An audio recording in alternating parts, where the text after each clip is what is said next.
if we are so fundamentally limited as you claim we are, how can we have any confidence in the evidences providing the fact that we are limited?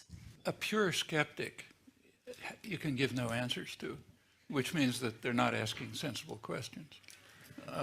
We're only interested in sensible questions, the kind to which you can even imagine an answer, maybe a wrong answer. But if you can't even imagine an answer, it may have the form of a question, but it's not a question. Like, for example, if you were to ask, why do things happen? Okay, that happens to have the structure of an interrogative sentence, but it has no answers, no even imaginable answers. So therefore, it's not a question, just has the structure of an interrogative. The pure skeptic, if one can be imagined, is posing things that look like questions but aren't really. As to how you can have confidence, well, first of all, you never have complete confidence if it's an empirical issue. In fact, even arithmetic, you can't have complete I mean, it's known. You can have non-standard models of arithmetic which satisfy the axioms but are different and so on.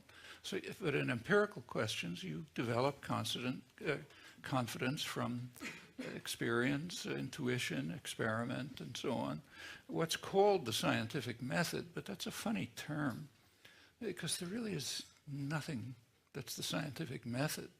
Like when you take, say, a psychology course, a program, you do take a course in methodology. But when you study physics, you don't take a course in methodology.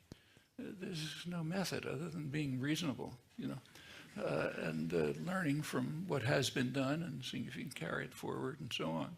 In fact, the courses in methodology that you take, say, in psychology or sociology are mostly courses in statistics and techniques you can use.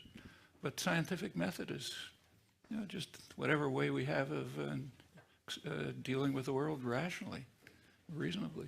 Can we have confidence in it? No, maybe it's misleading us, just as rats are consistently being misled about mazes.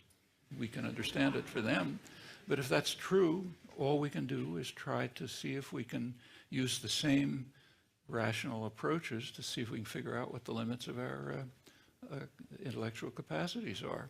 And we have some examples in which I think can have fair confidence, like the collapse of the intuitively obvious fact that interaction requires contact.